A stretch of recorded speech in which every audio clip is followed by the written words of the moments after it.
The New York Islanders season is over, and it ends on an appropriate note. A 6-1 loss to the Blue Jackets will wrap up the season, the final game, and discuss a critical offseason ahead. All that and more on today's Locked On Islanders podcast.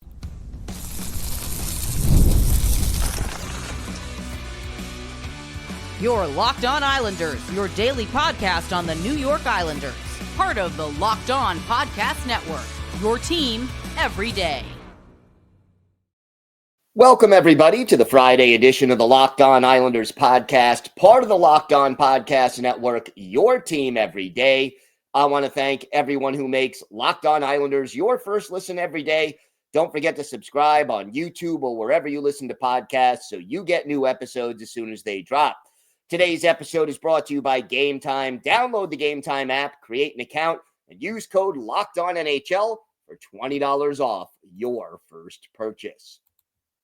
I'm Gil Martin. I've been covering the New York Islanders for almost 2 decades, and I wrote the book Ice Wars on the history of the Islanders' rivalry with the Rangers from 1972 to the modern era. So glad you could join us today to talk a little Islanders hockey, and we've got a lot to discuss. We'll break down the season finale, a 6-1 loss to the Columbus Blue Jackets. We'll discuss some of the things that made this season so frustrating and the need for change ahead. So we've got all that to discuss and more. We're going to start with the end, the last game of the 2024-2025 season, a 6-1 loss to the Columbus Blue Jackets in Columbus. And look, the Islanders outshot the Blue Jackets 37-26. They had their share of scoring chances, I guess. Jet Greaves, the goalie for Columbus, did a really good job. Only gave up the 1 goal to Hudson Fasching. It was good to see him get on the scoreboard. But, you know, this game kind of represented what went wrong this season. The goaltending was inconsistent. Marcus Hogberg let in 1 or 2 that I'm sure he would like to have back that I would consider softies, but the majority of the goals that the Islanders allowed, defensive breakdowns, 2-on-1s, a 3-on-1, a 3-on-2, just too many times where the Islanders had a chance to clear the zone and could not do it. And as a result, the puck ends up in the back of the net. So it was just like watching the entire season in microcosm. 5 goals given up in the second period after a scoreless first, and it was over. And defensively, the Islanders kind of mailed it in.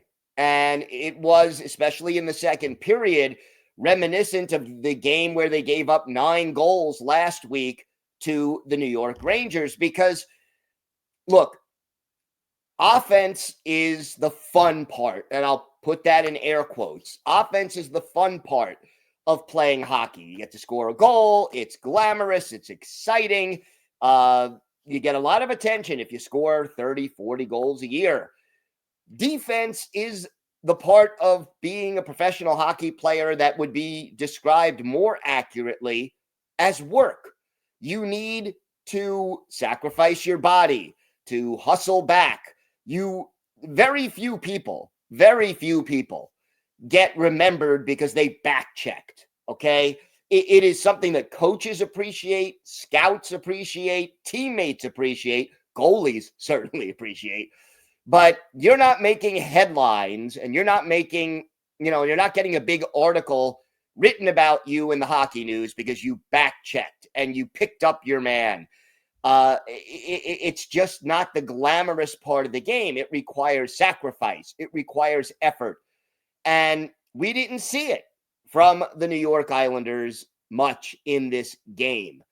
And again, that's not to say everybody was like that, but you look at the hit statistics, and the Islanders usually out-hit their opponents, right? How many hits do you think the New York Islanders, first of all, they played 6 defensemen, no Pelech, no Polak, no Romanov. They were all unavailable. And so it was Dobson, Mayfield, D'Angelo, Boqvist, Perunovic, and Riley. Okay. How many hits do you think those 6 defensemen combined for in this game? If I could play the Jeopardy theme without any problems, I would, but I can't. But if you guessed that the correct answer was 0, you are a winner. And as a team, the Islanders had 8 hits in this game. Mark Gatcomb had 5 of them. So clearly, doing those little things that defense requires was not happening in this game. And look, I get it. The number one thing that probably most of the players were thinking about is, I don't want to get hurt. I'm going to finish this season. We're going to head into the offseason. I'll rest for a couple of weeks and then start, preparing my body for the offseason, work on whatever skills I need to work on, skate, and get back into or get into offseason shape and prepare for training camp. But, you want to see the effort. And realistically, the effort just wasn't there. And, there were a lot of people out there with potential milestones in this game. Bo Horvat needed 3 points in this game to get 60 points for the season. He didn't get any. Anders Lee needed 1 goal to get to 30. He didn't get it. Hudson Fasching had the only goal of the game for the Islanders. Noah Dobson had 29 assists. So did Bo Horvat. They needed 1 to get to 30. Didn't happen. At the end of the season, the New York Islanders had no 30-goal scorers, no players with 30 assists. Horvat and Dobson each had 29, and no players, obviously, with 60 points. Bo Horvat, 57, Anders Lee, 54, and that was it as far as 50 and above. So not only did the Islanders not have a point-a-game player, but they didn't really have a 3/4 of a point per game player on this roster this year. And going into the game against Columbus, the offense was ranked 28th in the league in goals scored, and they added 1 goal. They're not moving up that chart. They may move down a spot depending on the final outcome. But overall, it just wasn't enough offense. The defense remained questionable. Too many breakdowns, too many mistakes, too many guys not picked up. And the net result is a team that finishes the season 35, 35, and 12. And you could say, hey, that's a 500 season, and technically by NHL standards, it is. But realistically, it means that 35 times out of 82, you won, and 47 times out of 82 games, you lost. Now, you got a point in 12 of those 47 losses, but the Islanders' record was 35 and 47. And, that's not good enough, to say the least. And it's kind of amazing when you look at the numbers that the Islanders were even as close to a playoff spot as they were. 31st on the power play, 31st on the penalty kill. No 30-goal scorers, no 60-point scorers. 30th in the league in shot percentage as a team heading into last night's game. And again, they had 37 shots and scored 1. So that number's not going up, okay? The numbers across the board tell you that this team should have been nowhere near a playoff spot. And yet it was, the goaltending was inconsistent, but when it was good, it really stole them a few games. And this team's ability to get loser points helped them. And the fact that this team, for the most part, until the end, they weren't good enough, but they didn't quit. They did show resilience until maybe the last couple of weeks of the season when I think they just had nothing left in the tank. So, it was a frustrating season, to say the least. We're going to break down some of the reasons for that frustration. We'll talk a little bit more about Matt Martin. We'll talk about some of the changes we need to see in the offseason. And for our Islanders' birthday of the day, a winger who spent 1 year with the Islanders in 2012, 2013. Let's see if you can guess who this Mississauga, Ontario native is. We've got all that and more next on today's Locked On Islanders podcast. Today's episode is brought to you by your friends at Game Time. The Stanley Cup playoffs are here, and if you've never been to a live NHL playoff game, it's unlike anything else. The intensity, the speed, the energy in the building, it's next level. And thanks to Game Time, getting in the door is easier and more affordable than ever. Game Time is the fastest way to grab playoff tickets, even for those must-see matchups. Prices actually drop as puck drop gets closer, and with last-minute deals, you could save up to 60%. Here's what I love about Game Time. Their all-in pricing shows the total cost up front. There are no surprise fees at checkout, and the app even shows you a panoramic view from your seat so you know exactly what you're getting before you buy. Take the guesswork out of buying tickets with Game Time. Download the Game Time app, create an account, and use code LOCKEDONNHL for $20 off your first purchase. Terms apply. Again, that's code LOCKEDONNHL for $20 off. Download the Game Time app today. Last minute tickets, lowest prices guaranteed.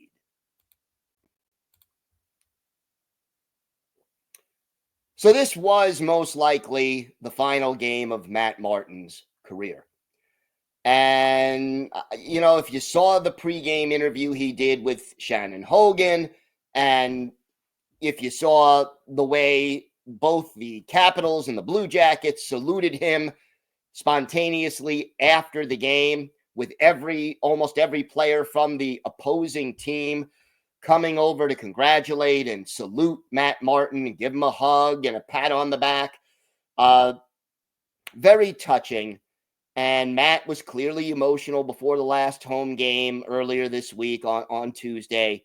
So Matt Martin's going to fall just, a handful of games shy of 1,000 for his career. But my hope with Matt Martin is that he is back in some capacity in the New York Islanders organization, whether it's community relations, making appearances, charity work, public relations, whatever spot, maybe something in hockey ops if he wants to go that route. But I hope that Matt Martin will remain part of the Islanders organization going forward, even if it won't necessarily be as a hockey player, because he really has been a great part of this organization. And I wanted to just briefly read some comments that were made by his father-in-law, Boomer Esiason, who had a lot to say about Matt Martin on his show on the radio earlier this week. He said he's 35 years old. He's going to be 36 in May. He played, I think, 985 or 986 games, and the way he played is what people respect. I mean, he wasn't a goal scorer. Everybody knows that. He was just an in-your-face guy, and when they had him, Cal and Casey at their top, they were the identity of the Islanders, and they always played against the other team's top line. He used to tell me, I knew a lot of things that were going on with him, whether he was injured or not. But I could tell you right now, over the last 8 or 9 years that I've known him, I would probably tell you that there have been 6 injuries that he has played through, and I've seen what these bruises look like. That's why you're emotional, because he's probably playing hockey since he was 4 years old. He doesn't know anything other than hockey at this time of year. He's played in I think 80, 82, or 83 playoff games for the Islanders. And really the pinnacle for me, anyway, as being his father-in-law, was at Gunner's wedding. He couldn't make Gunner's wedding because they were playing Tampa in the Eastern Conference Final. But what was really funny about the whole thing is that he had the game-winning goal that night. And I got to tell you, even though those of us who were wearing the Rangers jerseys at the wedding were incredibly happy for him, and we gave a loud cheer for him. It's been 16 years of hard, grinding hockey, and he's everything that's right about hockey. And that's from a lifelong Ranger fan in Boomer Esiason. So just had to read that and talk a little bit about Matt Martin. And I know everydayers, we talked about Matty Martz a little bit earlier this week, but to me, he deserves the attention and the respect that he's getting. And congratulations to Matt Martin on a great career. But as far as this team goes, we know this team needs change. And Matt Martin probably going to retire. Okay. That is inevitable. Martin only played 32 games this year, and maybe the last 5 of them came only after Anthony Duclair, took some time away from the team. So he probably wouldn't have even played that many games had that incident not taken place. But, we need to see more change before the next season starts, because this team has now gone 4 years without winning a playoff series.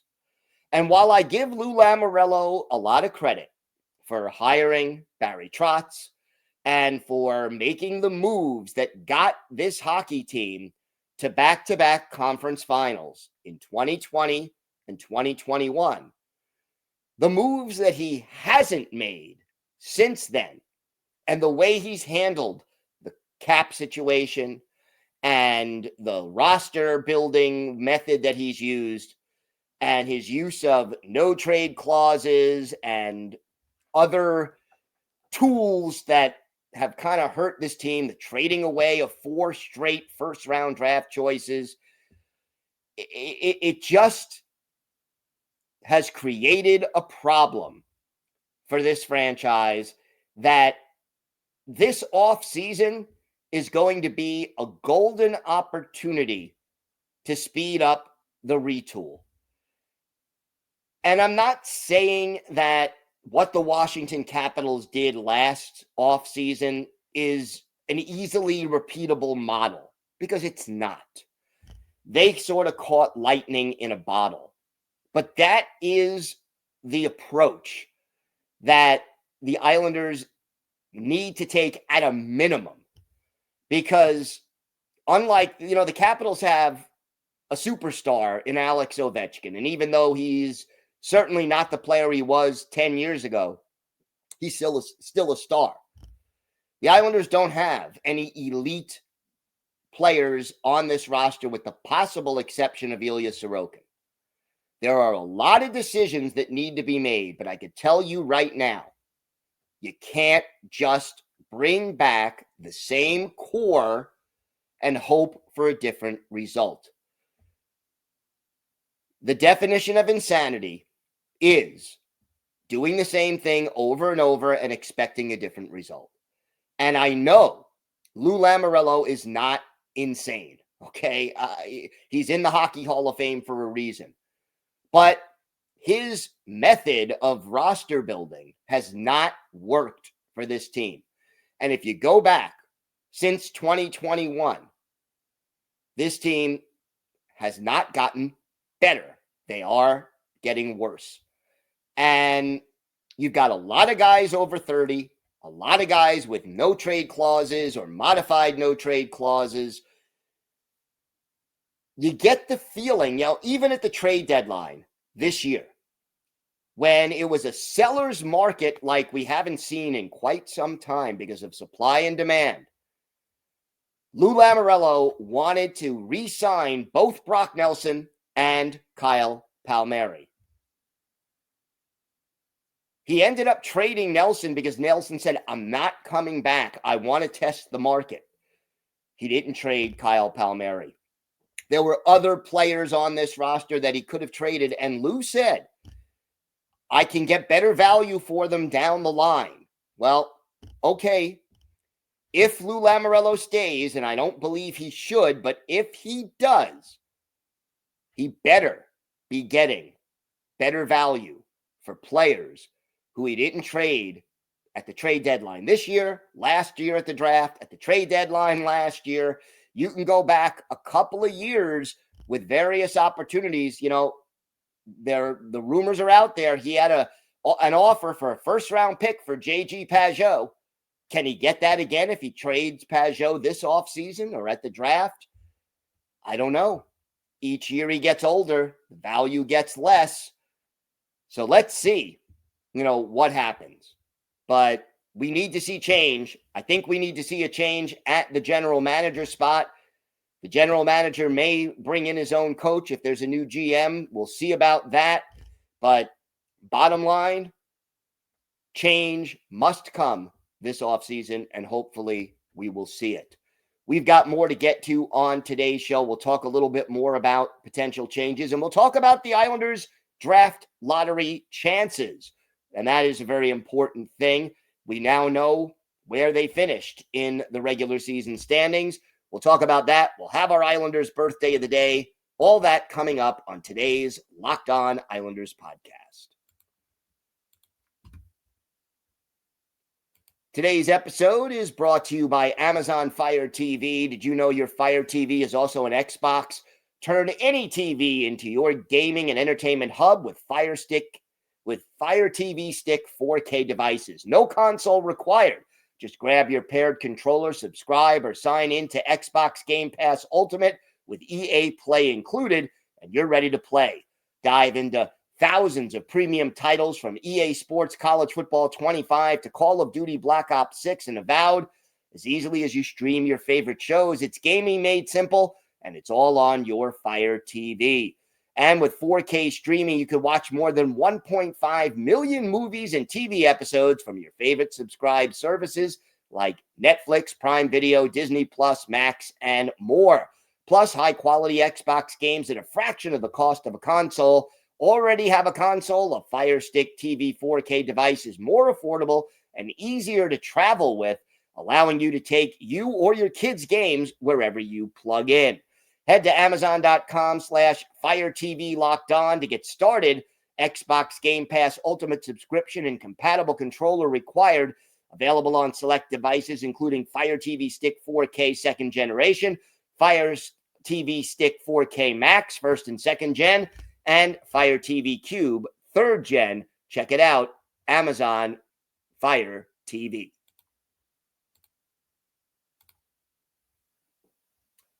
Draft picks. We've been looking for this. We've been waiting for this.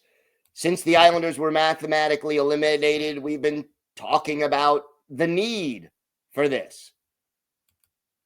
The Islanders now have the 10th best odds of getting either to the first or second overall pick. They had the 10th worst record in the NHL this year.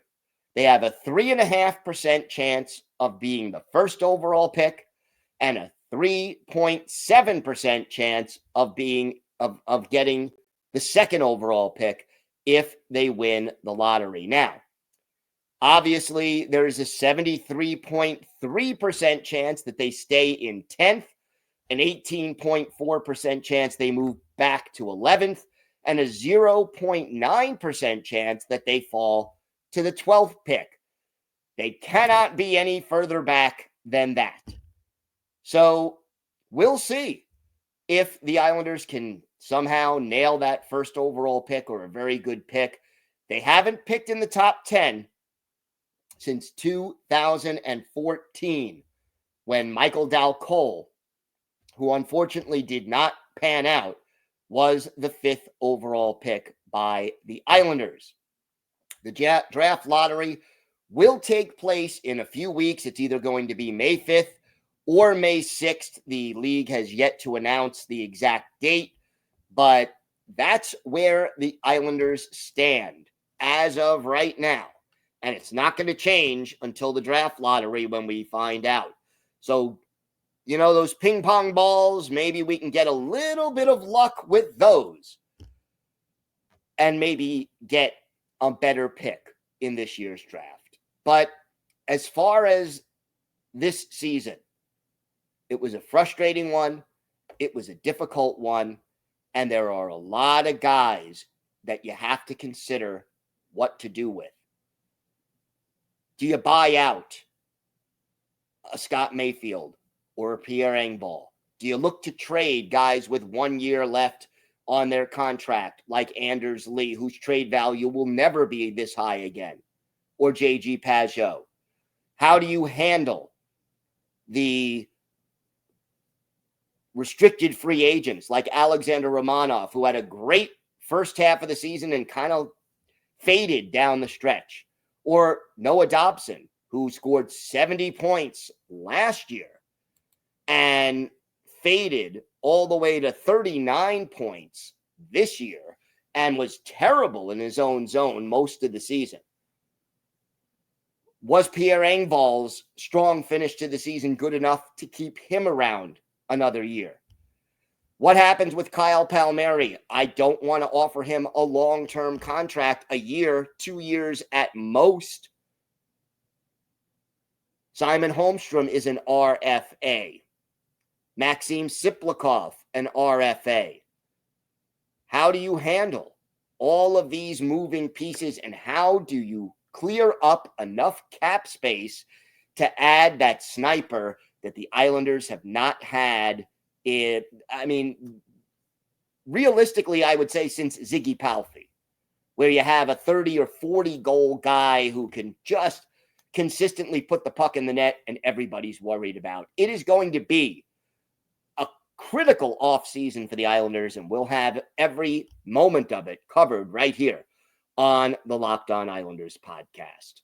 Time now for our Islanders birthday of the day, and Thursday was the 43rd birthday of former Islanders winger Brad Boyes. The Mississauga, Ontario native, a first-round pick of the Leafs in 2000 with the 24th overall pick, made his NHL debut with the Sharks in 2003-2004, played just one game, then played for the Bruins, the Blues, the Sabres, joined the Islanders for 2012-2013, had 10 goals, 35 points in 48 games, and then played 2 years for the Panthers and 1 year for the Maple Leafs before hanging up his skates after the 2015-2016 season. He played in 822 career NHL games, 211 goals, 505 points, 251 penalty minutes. You can add 3 goals and 7 points in 17 playoff games, 3 assists in 6 playoff games for the Islanders.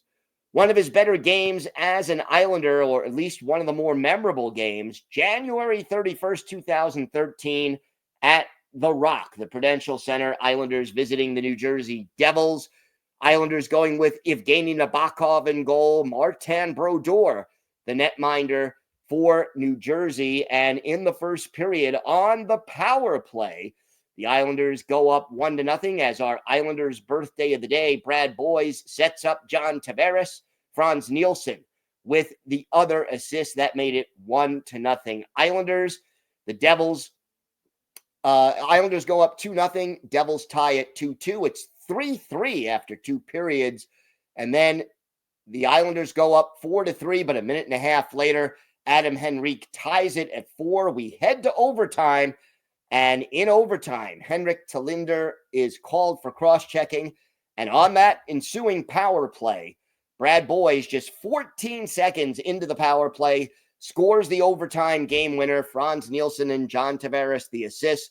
The Islanders go on to win the game 5-4. Nabokov making 28 saves in this game, but for Brad Boyes, a goal and assist. He scored on the power play. He scored the game winner. It was his only shot of the game, and it came while he played 15 minutes and 42 seconds of ice time. So Brad Boyes is our Islanders' birthday of the day. Thank you for making Locked On Islanders your first listen today. For your second listen, check out the all-new Locked On NHL Game Night. Every game, every night until a Stanley Cup champion is crowned. Get local analysis on a national scale. Find NHL Game Night on Locked On NHL on YouTube or wherever you listen to podcasts. It's part of the Locked On Podcast Network, your team every day. If you have a question, a comment, maybe a topic you'd like us to discuss on a future episode, email us at lockedonislanders@gmail.com. If you leave your first name and where you're from, we're happy to mention you on the show when we discuss whatever's on your mind. You could also follow the show on X at Locked On Isles, and you could follow me, Gil Martin, on X at Ice Wars, NYR VSNYI. We'll keep you up to date on all things Islanders all year long, all off season long. And when there are more Islander games, I'll live tweet during them, but there won't be any until preseason in September. So we'll keep you up to date on all things Islanders all off season long. Have a great day, everybody. Stay safe. Thank you so much for following all season. I'm looking forward to a critical off season for this team. And of course, let's go Islanders.